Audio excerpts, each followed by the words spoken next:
Chapter 5. Miss Harmon's Witch Dance. Nellie Marble is a prize mystery, if ever there was one, Penny declared, reporting the incident an hour later to her friend Louise. The two girls sat on the front step of the Seidel home. When I asked her if she had sent the witch doll to Miss Harmon, she muttered, "Don't ask me," and walked away, big as life. "How rude of her!" "Oh, I don't believe Nellie meant to be rude, Louise. She just didn't wish to answer. I thought she acted almost afraid." "And you say she didn't come back again?" "No, I waited, and then I left the shop. I guess Nellie figured it was none of my affair." Penny rose and picked up her purse and gloves. "You're not leaving?" Louise asked quickly. "Yes, I want to get home and give the leaping Lena her weekly bath. I just dropped in to tell you the latest news." With a cheery goodbye flung over her shoulder, Penny went on her own way home.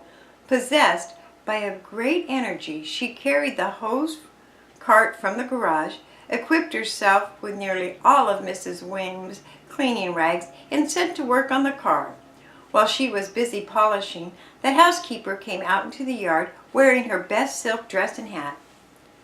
"I may be gone for an hour or so, Penny," she said self-consciously. "I wish you would look after the telephone while I'm away." "I'll guard it with my life," Penny laughed. She added with a hint of mischief, "Oh, by the way, have you heard from Fred lately?" "I suppose you'll tease me about that the rest of my life," the housekeeper sighed. "I believe in giving Mr. Osandra the benefit of the doubt." "I certainly have plenty of doubt," Penny replied. "Are you going there again today, Mrs. Weems?" "If I were, I'd be wise to tell you." The housekeeper laughed and walked away hurriedly.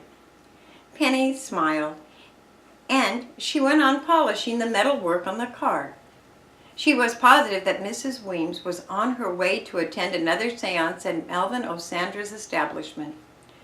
"I wouldn't mind going there myself for a lark," she reflected. "Maybe I can persuade Louise to take it in one of these days." When the car shone like a mirror, Penny cleaned the upholstery with a stiff whisk broom. As she lifted out the seat cushion, a bright blue cloth object drew her eye. "Now what is this?" she asked aloud.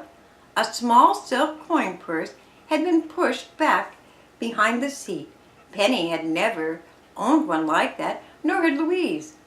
Investigating, she discovered that it held a $5 bill and change in dimes and nickels. She whistled softly. "Leaping Lena, you must have robbed a banker to get all this booty. Wonder where it came from." While she was examining the coin purse, counting the change, the mailman walked up the driveway with his leather pack.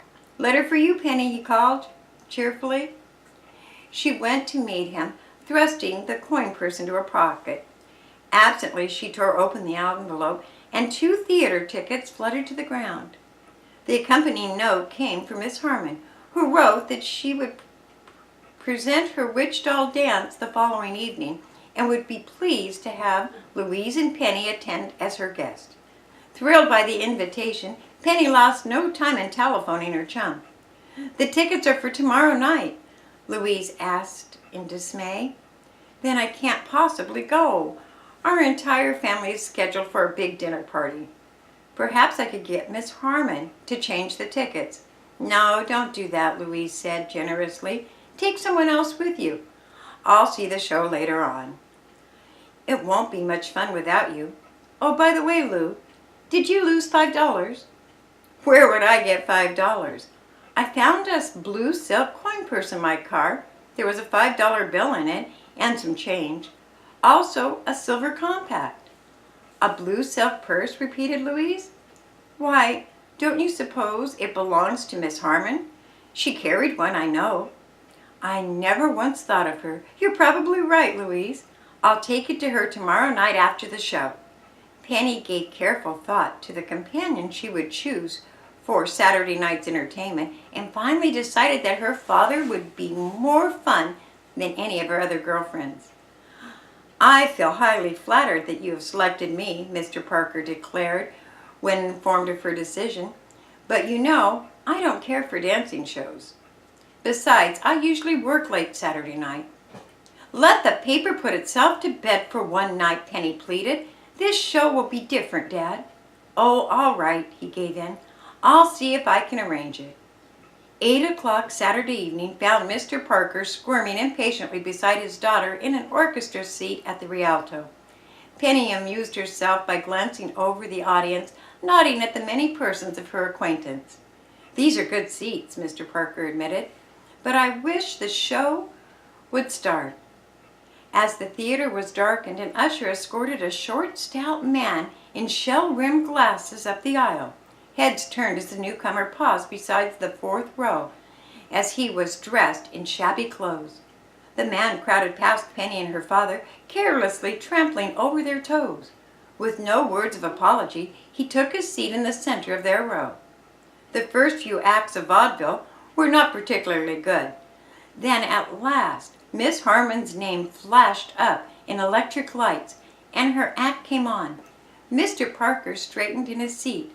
A little ripple of anticipation spread over the audience. Miss Harmon's first number were the same as those which Penny had witnessed from backstage. She stole the glance at her father and was pleased to see that he seemed to be enjoying the show.